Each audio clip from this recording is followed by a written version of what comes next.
Good evening. Welcome to Grayson College and the Candidate Forum.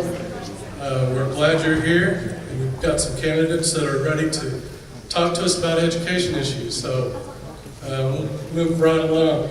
I want to thank our sponsors, Grayson College, for providing this place. Also the following school boards: Callisburg, Collinsville, Denison, Gainesville, Howe, Pottsboro, Savoy, S&S, Sherman, Tom Bean, Whitesboro, Whitewright, and Van Alstyne. So we thank those sponsors for providing this forum for us tonight. At this time, I'd like to introduce our candidates. We have 4 candidates. We've got 2 for Lieutenant Governor and 2 for the Senatorial District 30 seat. So I'm going to introduce them now as they come out. I've got Representative Pat Fallon. There he is.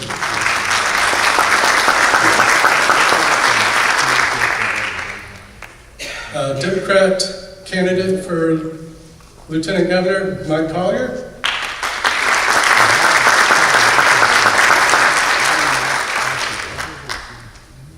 We've got Senator Craig Estes, the incumbent Republican. And last but not least, we've got Scott Milder, who's running for Lieutenant Governor.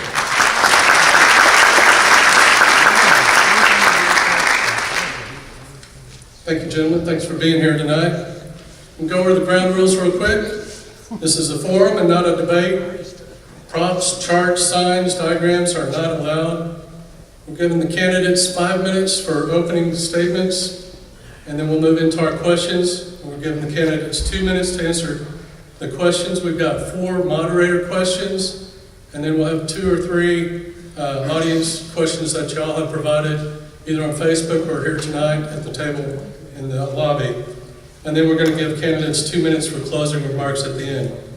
I'd ask that you hold your applause until their time is up so we don't interrupt their time. We give them that time for them to talk. And then the candidates will be available after the forum in the lobby to meet and greet you. So please stay around to meet them and ask them questions on your own. So at this time, we'll move along and we'll get started with the candidate opening statements. We've randomly chose the order, and we'll go from left to right, kind of mixed up with our Lieutenant Governor and Senate seat. But we're going to start with our opening statements, and Representative Fallon, you've got 5 minutes.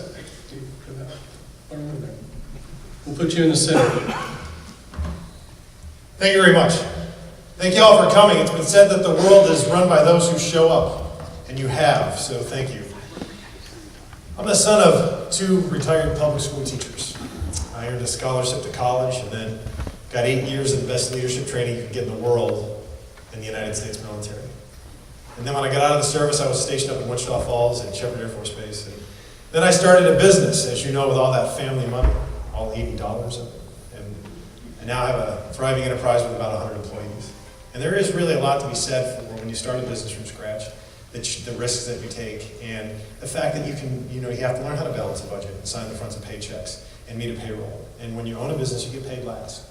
And it's scary. And the business owners in the audience will know that there are times where you actually they stay up at night thinking about when you're going to go broke. Because things, when you start a business, it usually it's not profitable right away. But after that, I ran for the State House, and one of the most conservative members of the Texas legislature, served for 3 terms. And the priorities that we have in our office, if we were to be elected to your Senate, to be your voice in the Texas Senate, are, number 1, we need to secure the border. We need to enforce the ban on sanctuary cities. We need to crack down on Medicaid fraud. We'll get to that here in a little bit. We need to provide property tax relief to Texas taxpayers. We need to protect life, protect religious liberty, defend the Second Amendment. And I'll file the Texas Historical Protection Act that will, for once and all, protect all of our memorials here in the state of Texas. But we're here mostly to focus on education. And one of the things that we need to do is we have to, I think at the end of the day, what we're all here for is to improve classroom outcomes. Because we do that, then we're going to secure our future. And any monies that we spend on education are really not expenditures, they're investments. And if you look at the changing demographics in the state of Texas, you have to be honest. And not every child is going to go to college and finish a 4-year degree. And that's okay. We need to spend far more money on vocational training for our students. And that's why I'm proud of the fact that I was a co-author of House Bill 5 in 2013, which took the end of course exams from 15 to 5. And it opened up more flexibility for our local school districts, for our teachers, and for, most importantly, our students. And that was very important. Teacher pay is another issue, particularly in rural areas that we have an issue. One of the top 10 priorities for us would be, and this is going to be pushing the boulder uphill, but I think the state should pay for a stipend for rural school districts because it'll help better attract teachers and retain them when they get here. And this is a perfect example, being in Sherman and Denison, being in Grayson County. In some instances, you can have teachers that live here, but they teach in Denton, or they teach in Collin County, because those districts can pay more. And we want to help retain them, in Tommy and I State, for instance. We want to make sure that we can retain them and keep them. And that's an issue that I think the state can step up for and pay. Now, the issue that I'm telling you about is it's going to be pushing the boulder uphill a little bit because rural Texas is losing its voice. And when you know that and you acknowledge that, we need to ensure that everyone that does represent rural Texas, whether they be in the State House or they be in the State Senate, will be a fierce advocate for those that they do represent. And never forget that. And teacher retirement is an issue. Obviously, I think we're going to get questions about insurance premiums. When you've campaigned as long as we have, I've campaigned 270 days pretty much in a row for 14 hours a day, talking, knocking on doors, having sit-down meetings. You hear certain themes over and over again. One of those is teacher insurance premiums have exploded. We have to do better with that. And with TRS Care being, I believe, about $1.1 billion in the hole, I'm glad that I voted for shoring up TRS Care. I was thinking it was $484 billion in the regular session and $212 billion in the regular session. So these are the things that we need to address moving forward. I look forward to I hope this is a no-holds-barred forum, because let's be really honest. When you get a politician, somebody running for office, I consider myself a conservative activist that happens to hold office, but be that as it may, when you get in front of this microphone, I will not tell you what you want to hear. I will tell you what I really believe. And a lot of it hopefully will be what you want to hear, but you're going to hear honestly what I think and feel. It doesn't matter who the audience is or what the subject matter is. You're going to hear what we believe, what our principles are, and what we're going to fight for moving forward. Again, thank you for coming. Look forward to your questions. God bless.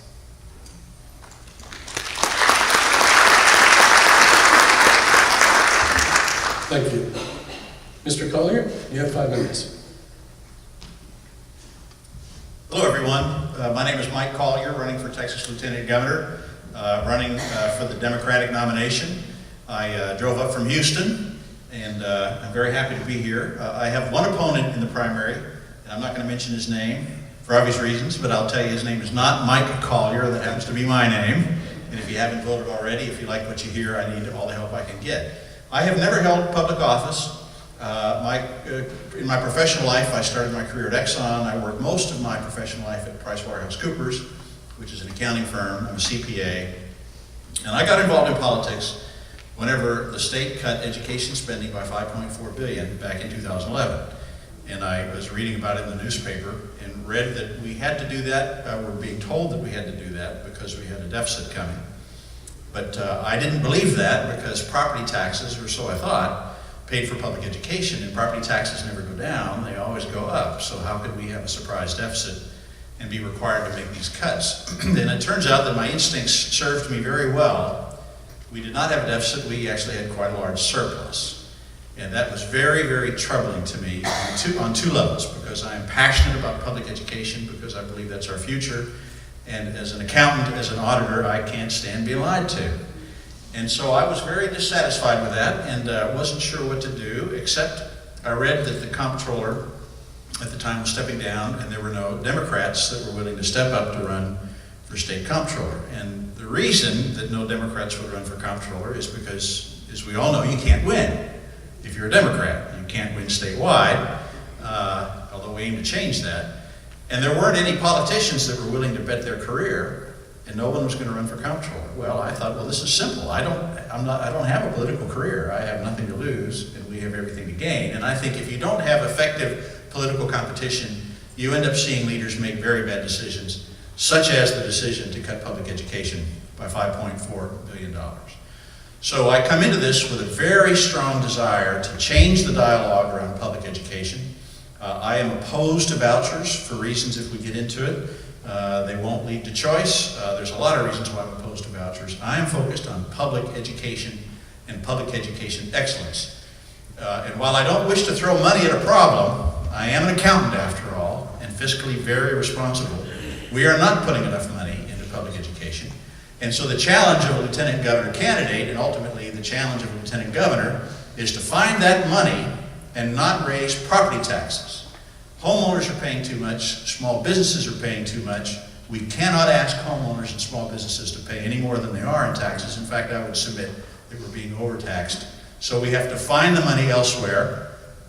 And as a CPA and a Pricewaterhouse man, I found it. And we can talk about that in detail, but to summarize it, there are two defects in our revenue systems that are killing us when it comes to property taxes and small businesses and funding public education. One is an equal and uniform law that affects the property tax system that allows the owners of large commercial and industrial properties to underpay their taxes by a very, very large amount. I would submit to you that it's $5 billion a year.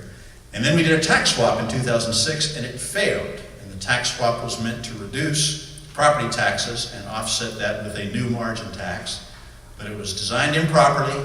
A structural deficit was created in 2006, which has since been made worse through reductions in the margin tax.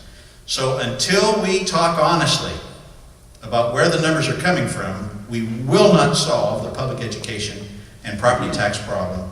And that's what I view my mission to be running for Texas Lieutenant Governor. Thanks very much.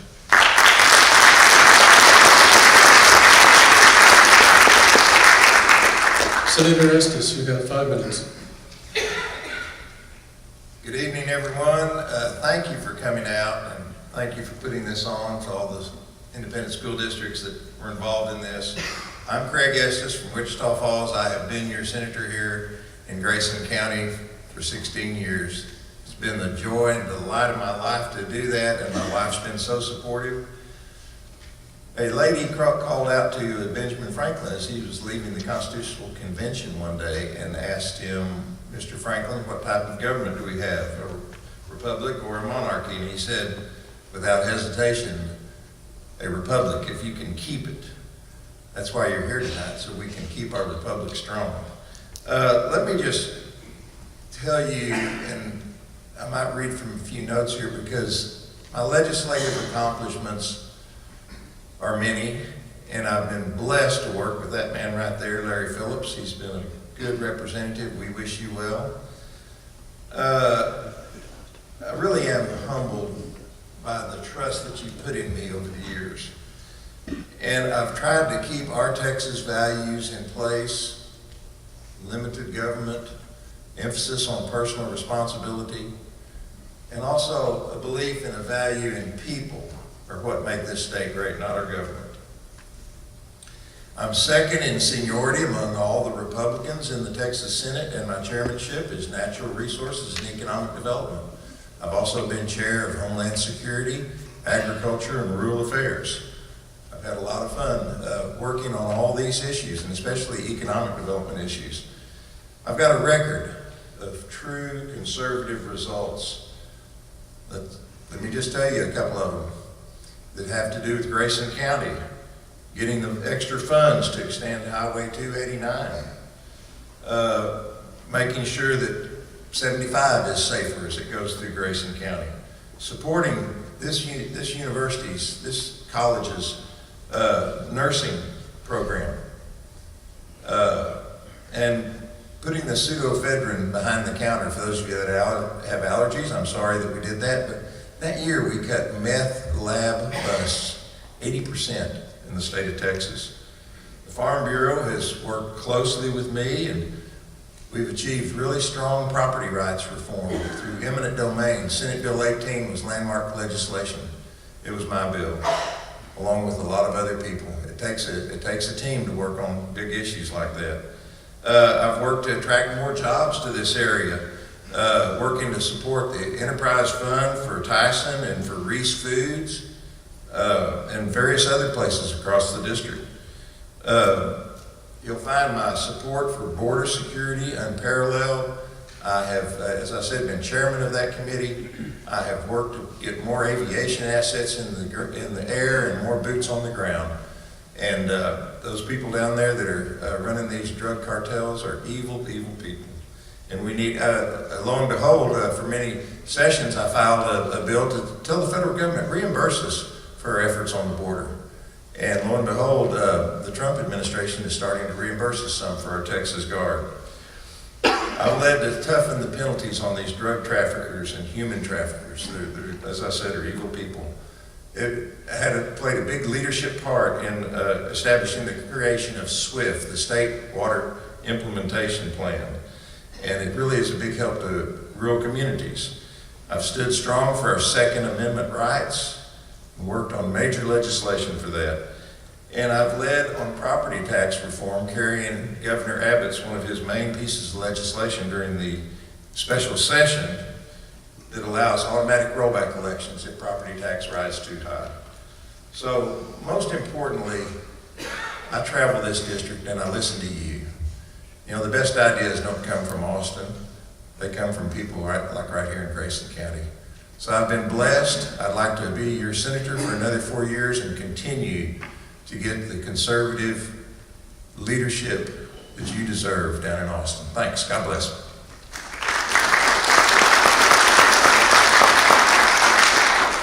Mr. Mather, you have 5 minutes. All right. Good afternoon, Grayson County. I've been a Republican my whole life. I consider myself a traditional, rational Republican, which I believe most Republicans in Texas are. There are many issues facing the state of Texas, and if I'm elected, we will address them. But we're here to talk about education tonight, so I'm going to talk about education. I'll spare you the heavy details of my resume, short of saying that about 15 years ago, my wife and I founded an organization called Friends of Texas Public Schools. She's a high school teacher, and I was the public information officer in the school district at the time, and we founded Friends of Texas Public Schools in short because my wife was sick and tired of being picked on. She would come home every day and grade her papers and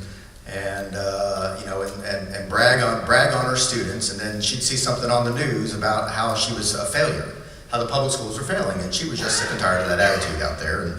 And they're out there calling us failures while we're in this school achieving extraordinary work with our students. These are some bright kids we have in our schools, not just in K-12, but in our community colleges and universities too. And so short of it, she was sick and tired of being picked on. She was tired of that negative messaging that was out there that's perpetuated by the media, and especially our politicians who love to use fixing our public schools as a platform to get elected. And so we started Friends of Texas Public Schools to start sharing all the many things that are right with our public school system. For every one thing we hear that's negative, with 700,000 people in our schools, we're going to hear something negative every single day. Somebody's going to mess up. But for every one thing that goes wrong, there are thousands and thousands of things that just quietly work every single day. And I don't think it's anything short of a miracle that we're able to process 5.4 million kids through our public schools across this state every single day, almost without incident. I think that is just flat remarkable. And I am proud and honored to be a lead advocate for our entire public education system. And so, fast forward, 15 years later, I find myself running for Lieutenant Governor, Scott Milder running for Lieutenant Governor on the Republican primary ballot. I'm not the one that is Mike's opponent. Not yet. Not yet. So when we win on Tuesday, we're going to win on Tuesday, then, and Mike will win on Tuesday in the landslide, then we're going to have a very friendly competition towards the general election in November. Okay, so fast forward to today, I find myself I'm a candidate for Lieutenant Governor of Texas, and the short of it there is there's many, many reasons why I've decided to run, but the number one reason is because I'm sick and tired of watching our Lieutenant Governor and a few others in our state legislature treat our educators like second-class citizens.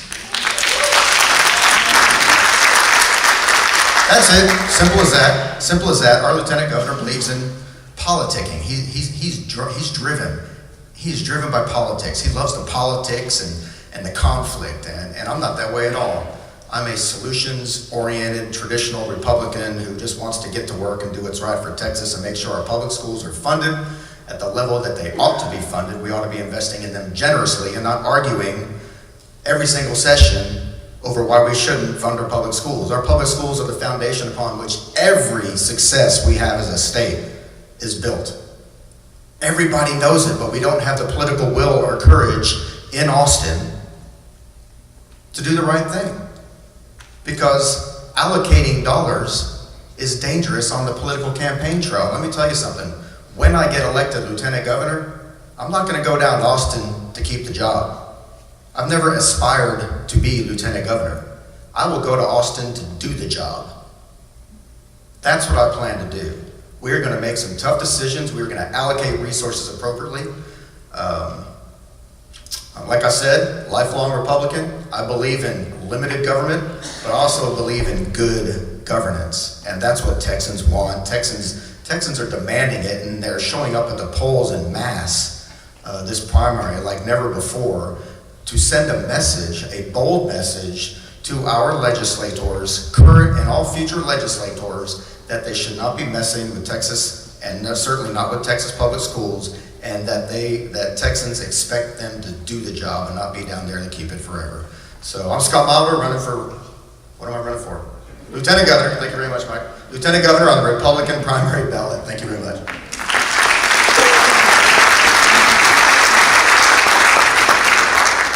Thank you, gentlemen. That concludes our opening statements. This time we're going to move into our moderator questions. We provided each candidate these questions ahead of time so they could prepare their answers tonight. There's 4 questions, and we're going to give them 2 minutes to answer each question. The first question is over school choice and vouchers. The Texas Constitution mandates that the legislature of the state is to establish and make suitable provision for the support and maintenance of an efficient system of public free schools. So the question is, do you support or oppose taxpayer-funded school choice programs such as school vouchers, tax credit scholarships, education savings accounts, etc.? And please explain your position. We're going to rotate the positions now, and the first candidate to answer is Mike Collier. Thank you. Remind me how much time I have? 2 minutes. I'm going to devote the first 30 seconds to recognizing Scott Milder. I think there are few people in this state that want Scott to win more than me, because Dan Patrick's got to go. That's just my point of view. So keep after it, Scott. I'd vote for you, but then I'd have too much explaining to do. I'm going to vote for myself. I oppose vouchers. I oppose vouchers for philosophical reasons. I think the focus should be on public education.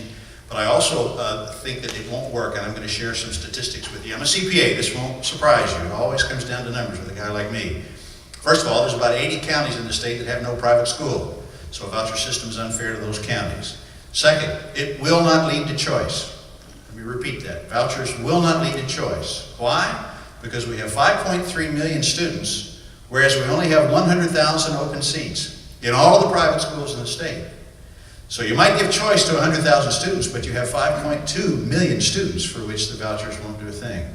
Third, the quantum of vouchers, $5,000 or $6,000 or $7,000, pale in comparison to the cost of a private school.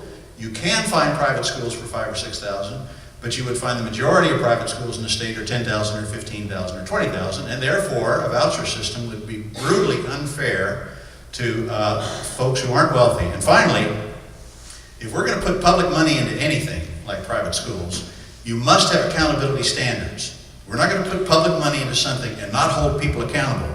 Nobody would agree to not accountability standards, and yet there are no accountability standards in the private school system. And furthermore, if we were to put accountability standards in place, all the private schools in the state now would want out.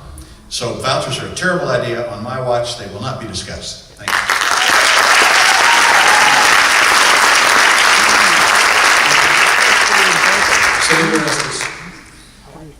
Well, let me start by saying I've always been a strong advocate for public education, having represented all the different, over 100 school districts in Senate District 30. And I do support additional money for public schools, especially for teachers. And I do support the increase in the share of education funding that the state pays. Now for the big announcement. In the past, I was in favor of a pilot program in urban settings for children that have very few choices. None of these districts were in Senate District 30. But I want to tell you that I'm making a change tonight. People can like it or lump it. I'm opposed to what Dan Patrick and Empower Texas plan to take money from rural property taxpayers on our rural school districts for a broad-based vouchers program. I will oppose that. Other people have voted for voucher programs. I never had, except in one case last session, there was a program for kids with special needs. But let me tell you why the about face, folks. And I think it's important to know that when facts change, my mind can change on things. We have an absolute golden opportunity to reshape the way we finance public schools in this state. We're out from under the judge's thumb. They said our system is pretty bad, but it's not unconstitutional. A voucher program would be a distraction. It's time for us to stand up for public education. Thank you.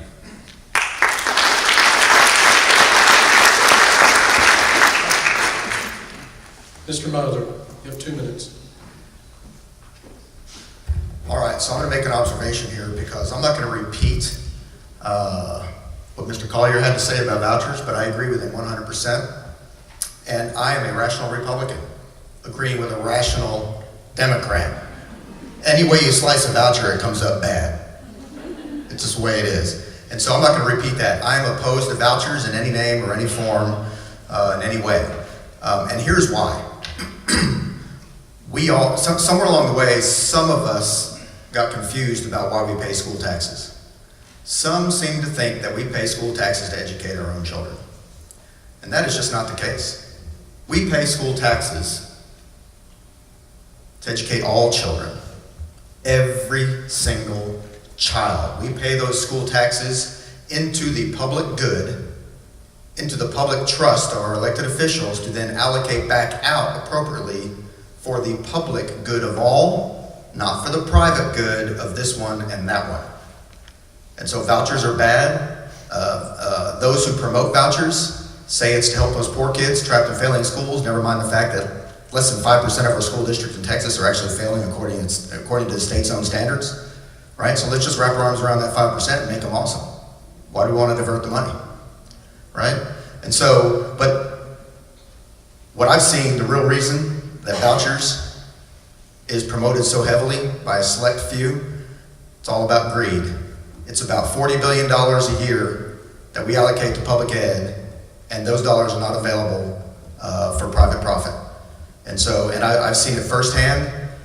There are some who stand to make a lot of money if we ever pass vouchers here in Texas, and our Lieutenant Governor is top of that list. Thank you.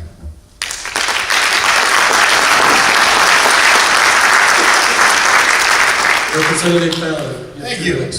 Remember when I was up here earlier and I said that I'm not going to tell you what I think you want to hear, I'm going to tell you the truth.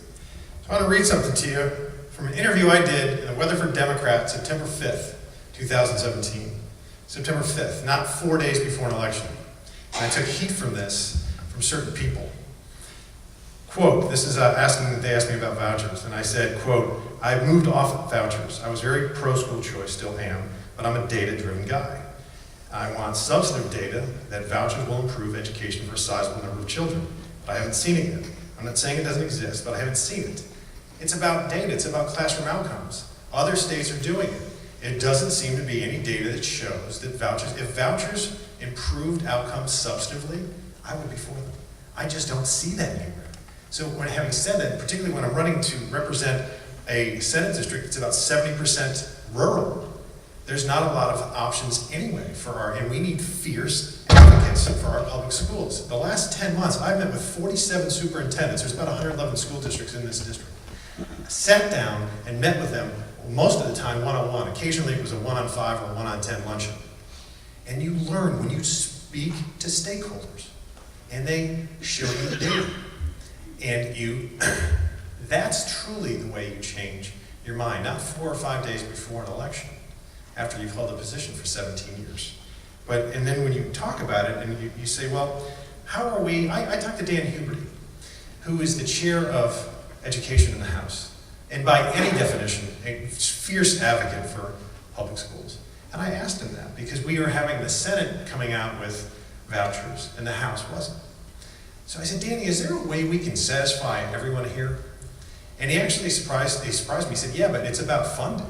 It's about if we have a huge injection of funding, perhaps we could do a pilot program with vouchers and make the Senate priorities happy, and then the Houses as well. But that's why I was proud to vote for House Bill 21, which would have injected $1.6 billion in the regular session, $1.8 billion in the special into public ed. Thank you. Thank you.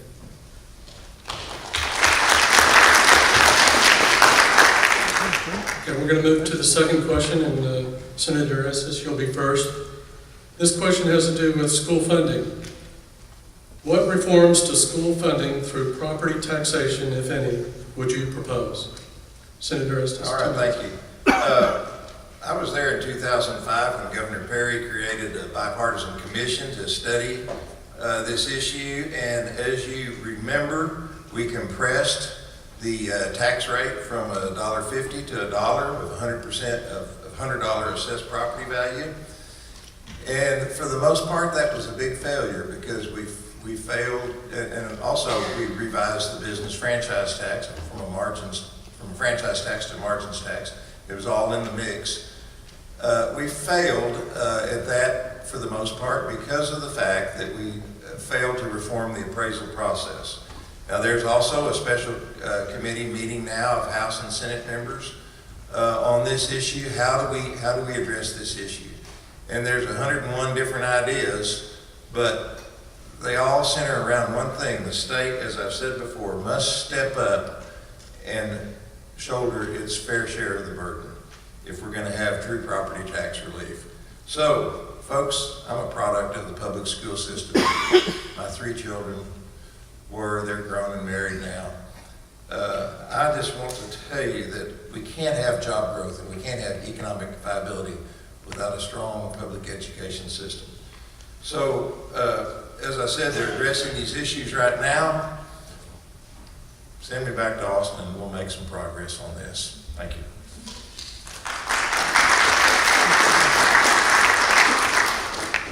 Mr. Mauser, you have 2 minutes. Well, like Senator Estes just said, we've got to reverse this downward trend of state funding versus local funding. We did some research on it. There's been a lot of speculation. Well, it was 68% back in the 80s or 67%. And the actual number was 52% in 1985, and today it's 38%. And so first thing I'm going to do is I'm going to reverse that trend. We got to reverse that trend, and if we got to do it at the expense of other state programs, we're going to do it at the expense of other state programs because education, I believe, is our absolute top priority. There's several other opportunities we have. The funding, the formula, the recapture formula. The state collects recapture dollars and then reallocates it back out to, reallocates some of it back out to those districts who need it. But the formula, things have changed, and so they're skimming off the top. The state's been skimming off the top for a number of years now, to the tune of $3.5 billion just here in this last year. And so they keep that money. They don't reallocate that $3.5 billion back out to schools. They put that in the general fund and apply it to other state programs that have nothing to do with education. So I think make sure we got that $3.5 billion, whatever it is every year, because it's a substantial amount, is a really good start. We can start with it right away. That's instant money we put back in public education. There's a whole lot of other things that we can do, but another one of my big priorities is there's been a lot of research done on all the unfunded mandates over the last, say, 30 years. Let's just start there. And there are millions and millions of dollars wasted in our public schools every single year complying with unfunded mandates that have no value on learning. And so we're going to repeal those. And then school districts are going to keep that money, and they're going to be able to allocate that money towards more meaningful programs and uses in the classroom.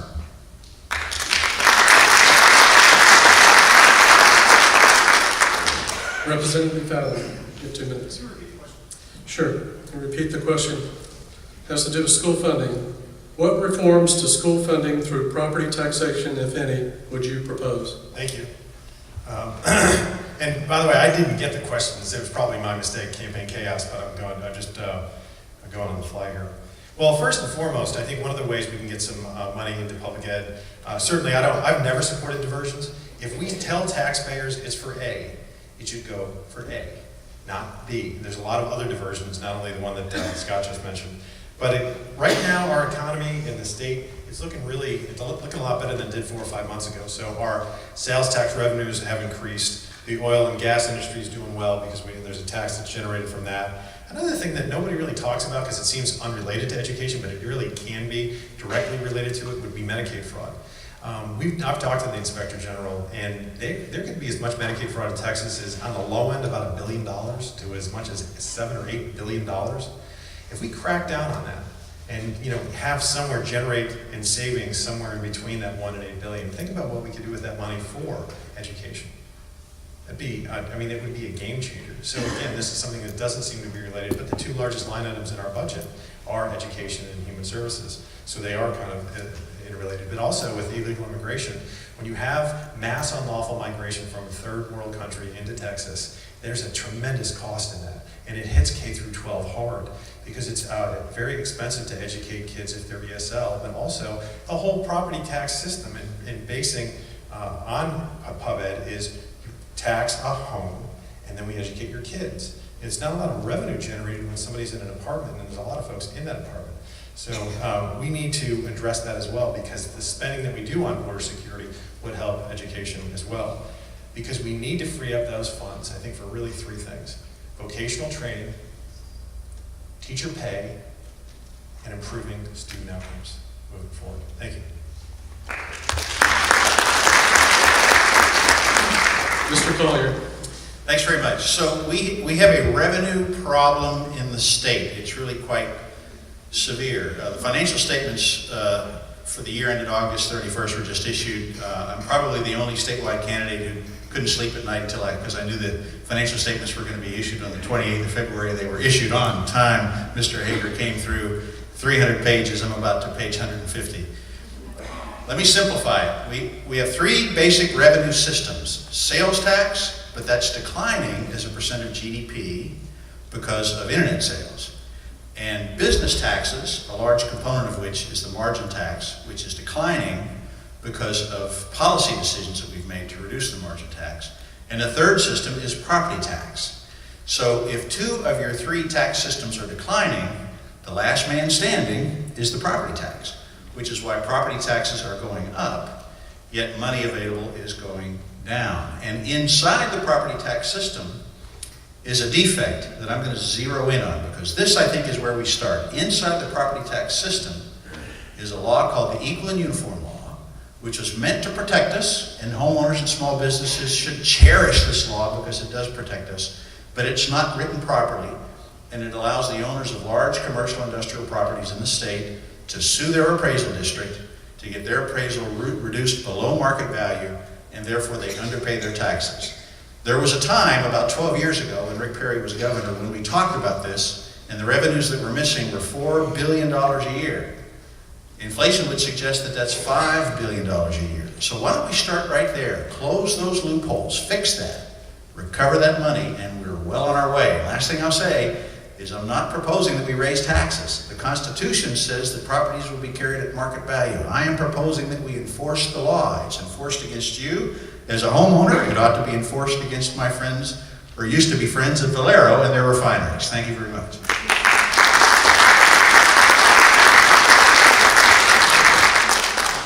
Okay, our third question has to do with accountability testing.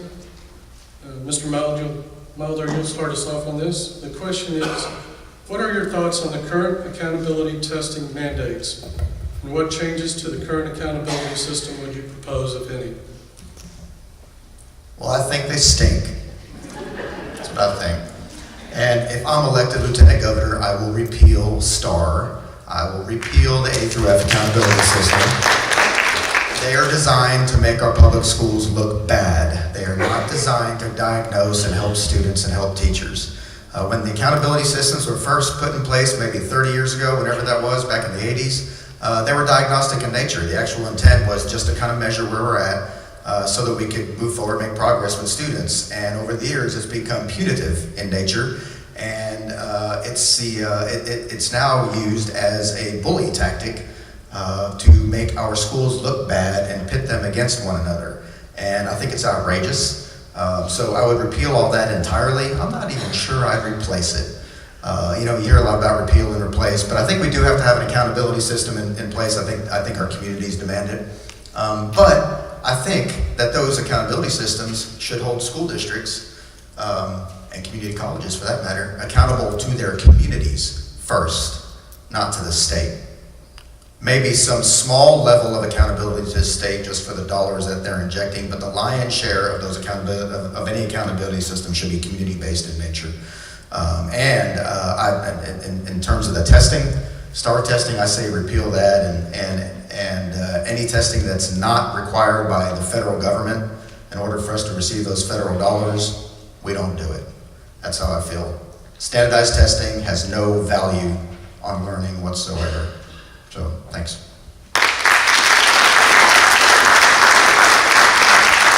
Representative Talley. This is a great question. I knock a lot of doors, and I started when I ran for state rep in 2011.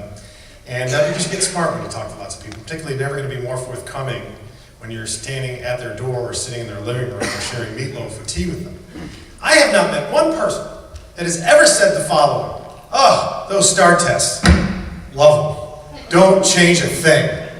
Never, not one person. Everybody hates him. I hate him. And it's been 6 years, and we're still doing it. We're spending hundreds of millions of dollars on them, cumulatively probably billions. No more STAR testing. I'm all for repeal and replace. Because measures are fine. Those are wonderful. We need to hold all of us to account because we want to get the maximum value for our tax dollars. Everybody in here is also a taxpayer. So we want to do both. We want to educate our kids, we want to take care of our teachers, and we want to protect our taxpayers. You can do all three. I would completely replace it. Let's start from scratch, and let's use some measures and move forward. I'll give you a quick example of unrelated to STAR testing, but to hold districts accountable. There was a school district just south of us that wanted to build a new administration building. And they had some money, and they spent too darn much of it, and they spent $27 million on an admin building. No students are going to get taught that. District right next door, similar size, same issue. They need an administration building. They bought a used or abandoned supermarket, refitted it, spent $11 million. I've been in both. The other one's lovely. Which one do you think the taxpayers got maximum value on? So to criticize one to say, hey, you shouldn't have spent $27 million, I think it's a very legitimate criticism. Now they say, oh, you're not for pub ed. No, I'm not for you spending $27 million on an admin building. There's a distinct difference. And having said that, that's why I wanted to give an example of something you could celebrate. I'm proud of this other school district that spent $11 million and did it the right way. Because that school district that did that, it starts to be painted with a big brush. And there's these critics will say, oh, look what they did. Well, there's 1,200 other school districts that didn't do that. Scrap STAR, committed to it, one of our top 10 priorities moving forward, and let's get it done. Mr. Collier. Well, I think high-stakes testing are a terrible idea. That's not going to surprise anybody, and I think everybody in the room feels the same way. I'll add to what's been said already a couple of things. When you talk to college professors and employers, they will tell you that there is a marked decrease in critical thinking skills from people that are leaving public education and going into the workforce. And I lay the blame for that at the feet of high-stakes testing because we're not teaching young people to think. We're teaching them how to take tests. So not only do teachers hate it, parents hate it, students hate it, but it actually has the opposite effect in terms of training our people to be productive citizens. So I think we need to get rid of it completely. Now, I am an accountant and I love to measure stuff. And I like to joke, I'll go home tonight and measure something just for the fun of it so that I can fall asleep. But measuring systems have to work and they have to be for the benefit of the teacher. And so there's got to be ways that we can measure students where they are today and how they have grown, so that it not only helps from a management standpoint, but it helps the teacher learn and grow and do good work. So get rid of high-stakes testing, replace it with something designed by teachers. That's something I want to say. So much of policy, it seems to me, is driven by lobbyists and lawyers and politicians. No offense, I'm a politician now. But it should be driven, the strategic thinking should be driven by people who have taught, who have stood in the classroom and understand what it is to teach and understands how children learn and so forth. So any system that we come up with, and we have to do this urgently, scrap the system we have now, develop a new one, but let's have professional educators design it so that it helps. And then finally, this A through F system for schools. You know, we've got a lot of great schools in this state. We also have a lot of schools that need our help. I think my point of view is that the TEA should quietly, behind the scenes, partner with schools that are struggling and districts that need help and help them achieve a great level of success and not go to an A through F system, which is oversimplified, creates confusion and anxiety, and it's just a bad way to manage a complex system. Thank you. Senator Estes. I'm amazed, a charismatic accountant. Folks, I've been struggling with this along with everybody else. I find our current system very frustrating, and I find it as an obstacle to teachers doing their job. Now, if anyone is asked in general, do you believe in accountability? I've never heard anyone say, no, I believe in no accountability. But I do think Mike was exactly right. One of the things that we've done is we've failed to have the people, the educators and administrators where the rubber meets the road at the table. So I use this a lot. Central planning didn't work very good in Moscow, and it doesn't work very good in Austin either. We need to get down here to the level where the rubber meets the road, so to speak. So I look forward to working with you in the future and making it better. Should we have no accountability? Absolutely not. We need accountability. We need it designed correctly where it helps instead of hurts. That's my stand. Thanks.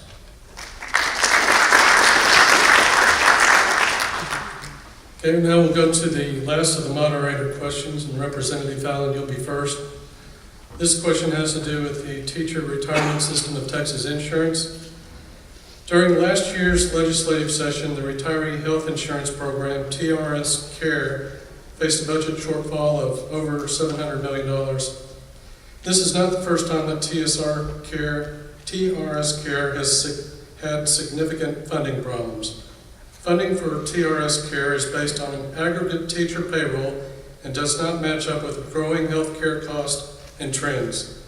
This funding mechanism is broken, but it has not received a permanent fix. If elected, what will you do to fix the funding mechanism for TRS Care? Representative Fallon. I think we're at the funding about $1.1 billion short right now. And as I mentioned earlier, I did vote in favor of shoring it up with $484 million. It was a temporary fix in the regular session, $212 million in the special.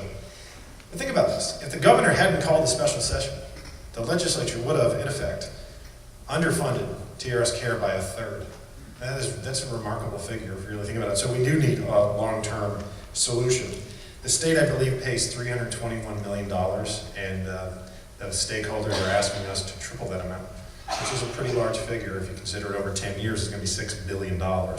So, but that's a good way to start from anything, is if you have an issue and we're here, ask the stakeholders if they could wave a magic wand what they want to see. Okay, they want to be here, which is triple.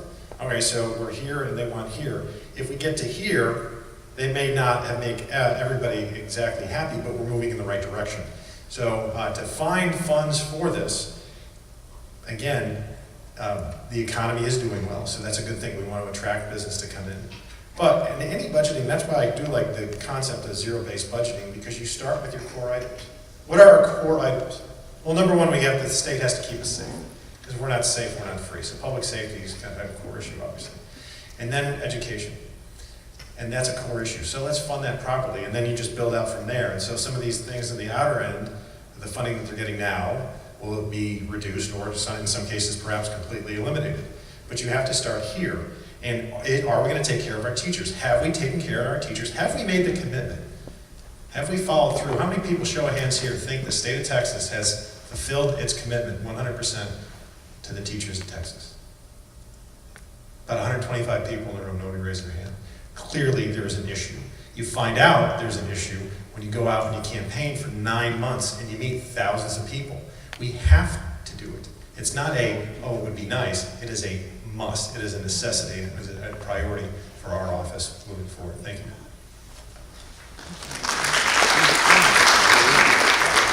Mr. Collier. Well, the way to solve this teacher retirement problem is to fire Dan Patrick. Just one man's opinion. We are a very prosperous state. We can afford to keep our promises. We must keep our promises. What we did to retired teachers is just unconscionable. To think that they haven't had a raise in their stipend in 17 years, cannot participate in Social Security, cannot participate in survival benefits in Social Security, barely getting by, and now a $400 or $300 a month increase, which is going to make it impossible for some retired teachers to live independently. And I am astonished that we're even having this conversation in such a prosperous state. The only thing wrong is our political will. And the right thing to do is to restore that so the teachers are whole again. Of course, healthcare costs have risen more rapidly than we thought. Yes, we have a problem. I mean, it surprises us in many contexts. But the question is for the state. Is it the state's problem to solve, or is it the retired teacher's problem to solve? Retired teachers cannot solve the problem. The state must solve the problem. So it's just a question of political will. And I don't blame 100% of everybody in Austin. There's a lot of good people in Austin, in both parties. But if leadership blocks doing the right thing, then we need new leaders. So Scott, you've got to take them out on Tuesday. And if you don't get the job done, then it turns to me. And if you and I are running against each other, that'll be a joyful day, won't it? Because we will have gotten our essential mission done. I think I've said enough on this. Senator Estes.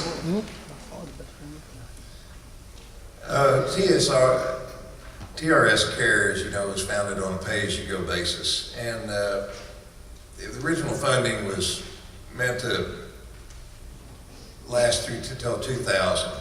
Now, the 84th, two regular sessions ago, we put in $768 million. We knew going into the last regular session that it was the shortfall right in front of us was a billion, just over $1 billion. I need to tell you this. We worked with the Lieutenant Governor's staff, and they said we're not going to fund anything over half a billion, 500 million. And of course, we said, well, that solves half the problem. That's just staring us right in the face like a gun. And then, as you probably know, during the special session, we added roughly another 200 million. So we are failing to address the problem, and we've got to keep our promise to our retired teachers. So I intend to work on that, and the previous speakers are right. We can find the money to do this. We have tapped into our rainy day fund for roads, water infrastructure. We may have to tap into it for this. It's a very high bar, by the way, to tap in as 2/3 of each body. But at the end of the day, if this system becomes insolvent and it has to be shut down, not just the retired teachers, but all Texans are hurt by that.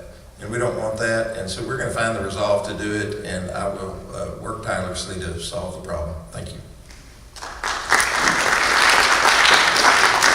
Mr. Miller. Mike is exactly right. We've got to retire Dan Patrick. Senator Estes just said his office, meaning him, threw out an arbitrary number. I'm not going to go over $500 million. No data behind that. No reasoning behind that. And he had the money to fully fund it. He was being petty. He's playing petty politics. And I think Texans have had enough of that. First thing I'm going to do when I get into office to address this issue is I'm going to make a move to transfer all legislator insurance from ERS over to TRS. See if maybe that might provide some personal incentive to take care of our teachers and do what's right for all educators in the state of Texas. Mike is right; it's unconscionable, and I cannot understand why anyone, including our Lieutenant Governor, would not want to take care of our public servants who served our students for so many years. The very best people, the very best Texans, the most honorable Texans, have worked in and are currently working in our public schools. They don't work for a big paycheck, but you know what? One of the things that attracts them to the profession and keeps great teachers in the profession is knowing that they've got good benefits. And now they don't have such great benefits, so that's one less thing we can do to attract great quality people to our public school system. And so we've got to take care of our people so that our people can take care of our students. People have asked, will you merge ERS with TRS? And I would say, that's certainly one option to look at. I don't know if that's viable or not, but they say buying power. I work for a private company with 20,000 employees. That's a lot of buying power on the insurance market. And I have great insurance. And I'm wondering, why is 1.2 million people not great buying power? So we're going to apply that buying power out on the market and figure out how to do what's right for active and retired educators on insurance.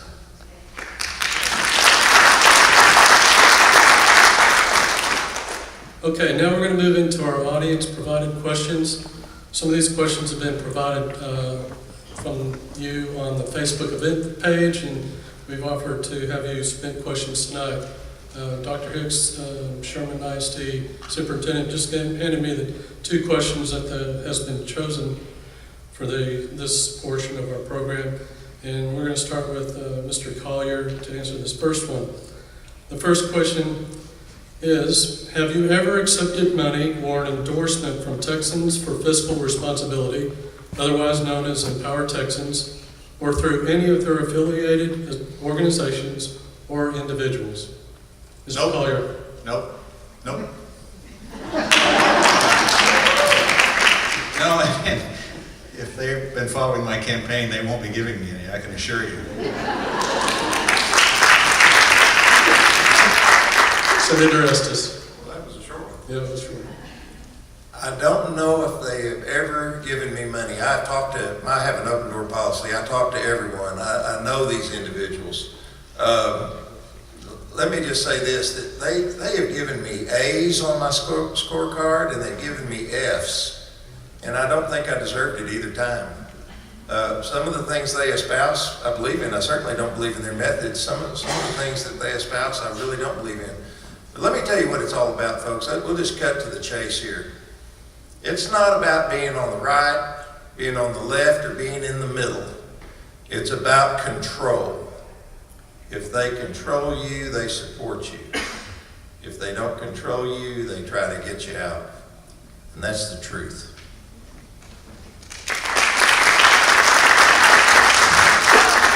Mr. Myler. Anybody's looked at my campaign finance report, they know I haven't accepted money from almost anybody. Certainly not Empower Texans. I'm running this on a shoestring. Let me just tell you that I would never, ever accept a nickel from Empower Texans or Texans for Fiscal Responsibility or even Texas Right to Life, which is another shell title of Empower Texans. And they are a destructive, corrupt organization intent solely on buying our legislature one seat at a time, and they've been fairly effective. They're doing quite well at it, and we've got to stop them. Their biggest servant in our legislature is our current Lieutenant Governor. He doesn't do a thing without Empower Texans knowing about it or Empower Texans telling him what to do.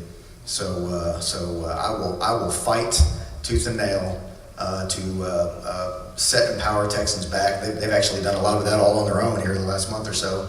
A lot of their underhanded tactics are backfiring, which I've taken great pleasure enjoying watching.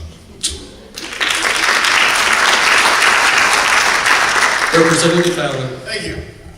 Well, again, I said I was going to be very frank and candid, and I am. We only have 4 or 5 days left in the election. And so let's talk. In October, my opponent interviewed with Empower Texans, seeking their endorsement. I did not in October. I did at the end of the month, or in December, about December 12th, I went down there. And it was just a move to get to the right of me. That was what it was. And so I interviewed with them as well, and they chose me. They have not given me any money, I believe, in 4 years. Their benefactors have never given me any money. In fact, in the 2015 legislature, they wrote a hit piece article on me because I took some vote, I can't even recall what it was, that they didn't like. I do agree with them on a lot of issues, but I do have fundamental differences on the approach to education, for instance. And there is nothing wrong with having a good, solid, conservative watchdog group. But it's up to interpretation as to if they are that. I'll give you an example with Larry Phillips here. Larry's been a strong conservative in the House since 2003. In fact, the greatest measure to see really who, at least in the Republican caucus, who's really the conservatives and who may be a little bit, maybe a Republican and Democratic, Republican co. There was 95 of us. Larry is consistently in the top 20, so a very strong conservative. I don't know what your scorecard was, but probably enough. It was. That's ridiculous. Anybody that knows that and is down there, Larry's a strong conservative, period. He just is. And there's others. So I don't honestly care if somebody's going to rate me. You know who I care about? I cared about in 2013 and 15 and 17 was the 175,000 people I represented and didn't count. You know who I care about now? Are the 900,000 people that I seek to represent in Senate District 30. Come what may. You do your job there. You got F's there, you got reelected, and you usually didn't get an opponent. That's what matters, is telling people what you really believe and move on down the road. So they can be a force for good, it's going to be their choice. But I have no problem with good, solid, conservative watchdog groups. And we just need more of them, and we need, we don't need fringe groups, we need conservative groups. Thank you.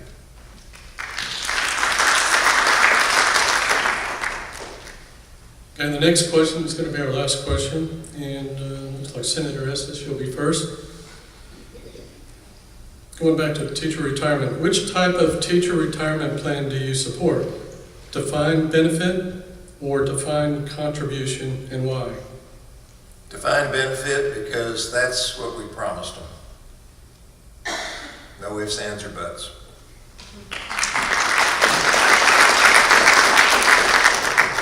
Mr. Mather. Senator and I agree 100% on that.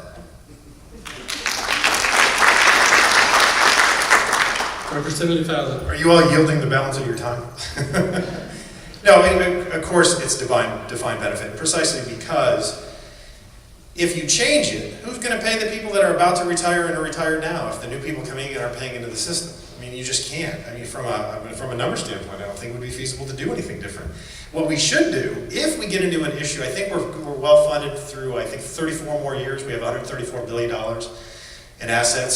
64% of all the money that TRS is getting, raising, is from investments. We have about a 7.3% return. And then the rest of it, about 18% from the state and the ISDs, and 18% the teachers are contributing. So you take that away, it's going to upset the apple cart. What we need to do, if we ever do need to address it long term, is tell the new teachers, the new kids coming in, the 23-year-old, you're going to have a defined benefit system. You're going to pay into this defined benefit system. However, you may have to work a little longer.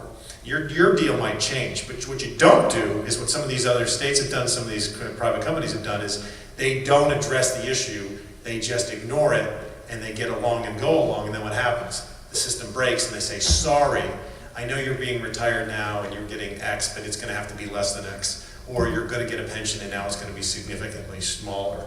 So that's the way we address it long term, because we do have to acknowledge the fact, it's a very good thing, that people are living longer. That's wonderful. But it may put a stress on the system if people are retiring in their late 50s and living 40 more years or 50 more years as life expectancy increases. Again, a good thing, but let's acknowledge it. But right now, it's a really healthy system. So absolutely, I've even heard, I've never said anything different than always defined benefit. So you can't always believe what you hear. But that's what I am, that's what I've always have been, and I'm not going to change. It's defined benefit. Thank you. Mr. Collier. I agree, and to this I would only add two things. First of all, if we really want the best and the brightest to join the teaching profession, and I do, then the retirement has to be secure. We have to, and a defined benefit pension plan is a fabulous way to go, and I support that all the way. I do not support conversion to a 401k. I think that's a wolf in sheep's clothing. I think it's really meant to be a cut, and so I don't support that. I would say this also, we need to fund it as we go. And we're okay now. It's about 80% funded. The stock market did well. That helped the fund. We were underwater to the tune of $36 billion 1 year ago. We're now underwater to the tune of $32 billion, I think that is. So delighted that the stock market has done well and it's helped. But the trajectory is not good in terms of funding the retirement plan. And so we need to have a change in political philosophy, governing philosophy, that we fund that plan as we go. Because Lord help us, if we're ever in this, it won't happen on my watch, but we can't allow ourselves to be in a position where we say to teachers, well, I'm sorry, but it's just not funded and you're going to have to take a cut. Don't let that happen. Hire the right people. That's all I got to say.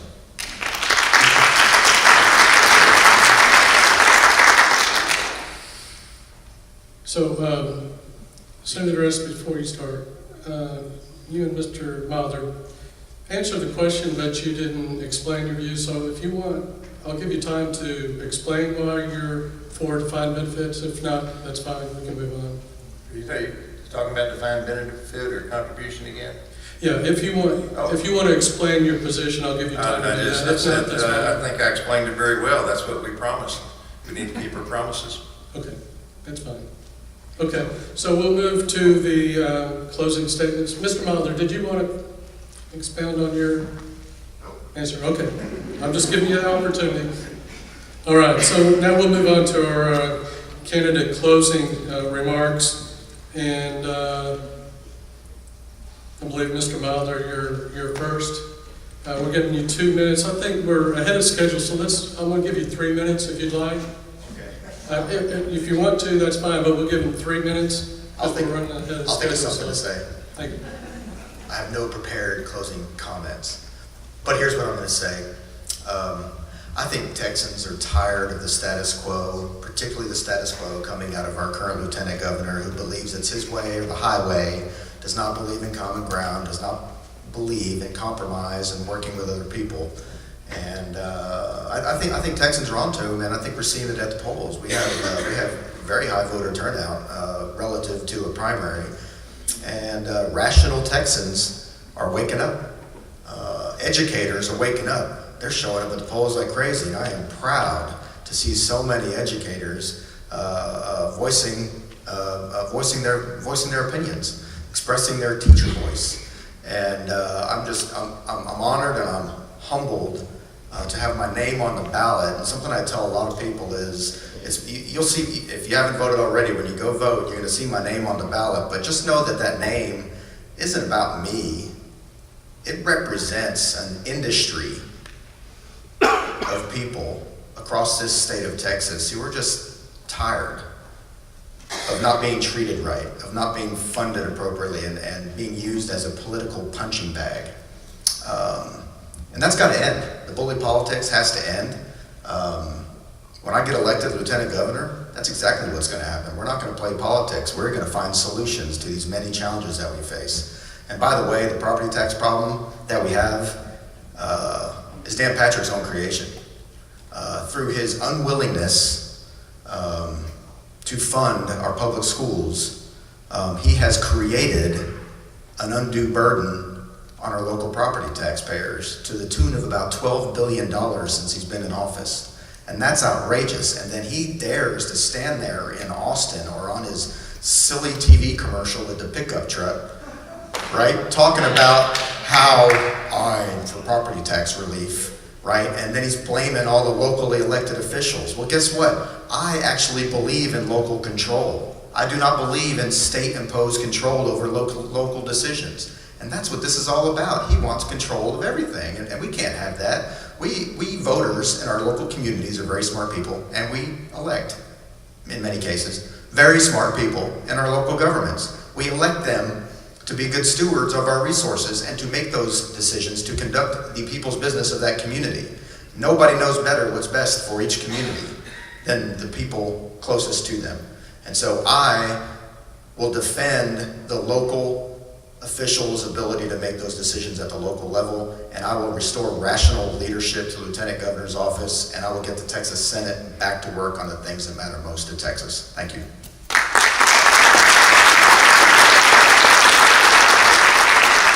Representative Fallon. Thank you again for having us. I just want to go over what our priorities would be if we were voicing the Texas Senate in the next 4 years. Number one, we're going to protect the defined benefit program. We're going to find more funds for teacher pay in general, and also I want to support and I will file a bill to have a state-funded stipend for rural teachers. We need to scrap the STAR test altogether. We need to replace it. Increase funding for vocational training, And the COLA, I'm committed to also, because we haven't had a COLA raise, cost of living adjustment for retired teachers.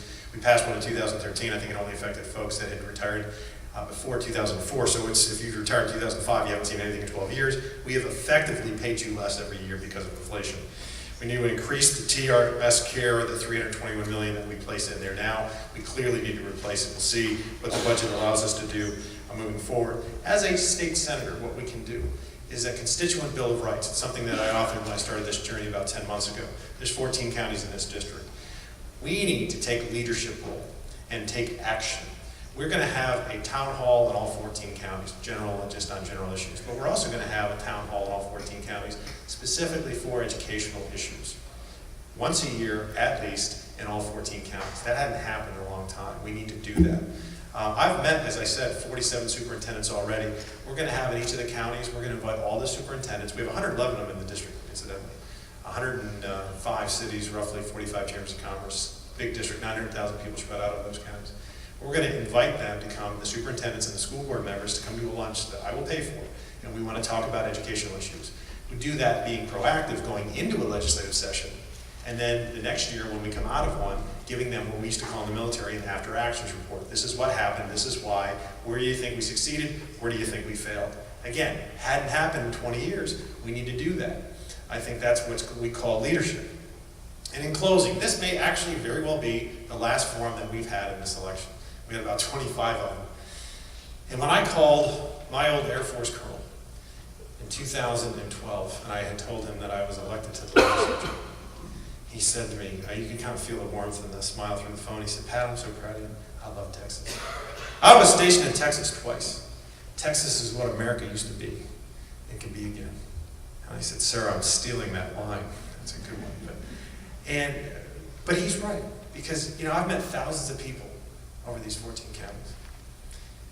And I've met people that believe in things greater than themselves, that God is greater, that our country is greater, that Texas, our communities, our kids, our families, our friends are greater than we are. You wouldn't be here tonight if you didn't feel the same way. And when you live a life like that, that's a life extraordinarily well lived. I'm here to prove one thing and one thing above all. You can be a fierce advocate for public schools and be a stone-cold conservative. They are not mutually exclusive. Thank you very much for coming tonight. Look forward to visiting with you after the forum. God bless you and God bless Texas. Mr. Collier. Well, this is my next to last campaign appearance as a primary contestant. I have one more in San Angelo. It's the last chance that Scott and I have to be together to work on the same problem that we hope to solve one way or another. And Scott, I will remind you, it's my last opportunity to remind you that you've offered me a job if you're the next lieutenant governor. And if I'm not the next lieutenant governor, I'll be looking for work. So I also want to say one other thing.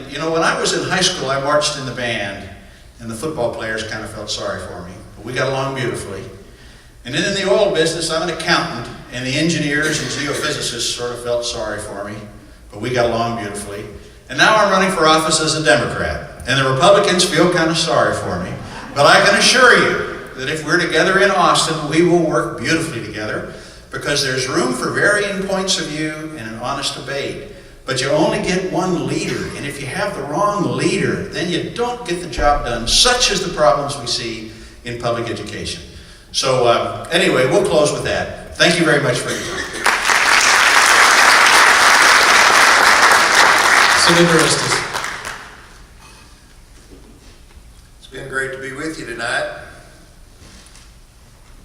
I thought I was running against Representative Fallon, and lo and behold, turns out I'm running against Dan Patrick in Empower, Texas. On Empower, Texas, by the way, they fund most of their candidates with dark money, which is, mailings and stuff that are unrelated to the campaign. So that's just one point I want to make. But folks, a wise person once said they'd rather watch a sermon. They'd rather watch a sermon than listen to one any day. So what does that mean? It means, it's not really what you say, it's what you do. And I really think our future prosperity requires us to continue our efforts to reduce burdensome regulations on business and average Texans. And I pledge to continue to be a strong advocate for the citizens of North Texas that are my neighbors. I've lived here for 64 years in this Senate district. There are many education reforms that need to be done. I'm ready to roll up my sleeves and work with you. Again, it's not what you say, it's what you do. I'm a conservative, results-oriented Republican that works well with the other side. I'll tell you the story of how the Lieutenant Governor and I got crossways. It was a couple of sessions ago. He wanted to change the 21-vote rule in the Senate, not just the blocker rule, but every place except in the Constitution where the 21-vote rule is in effect. Guess when that rule was started?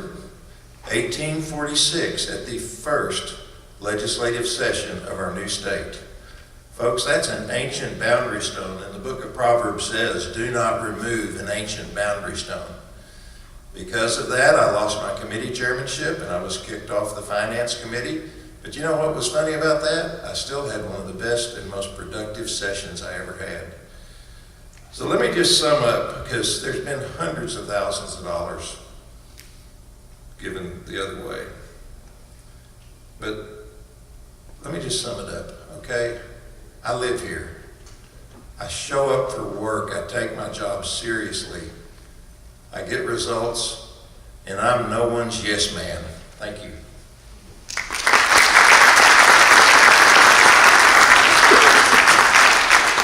Let's give all these gentlemen a great big round of applause.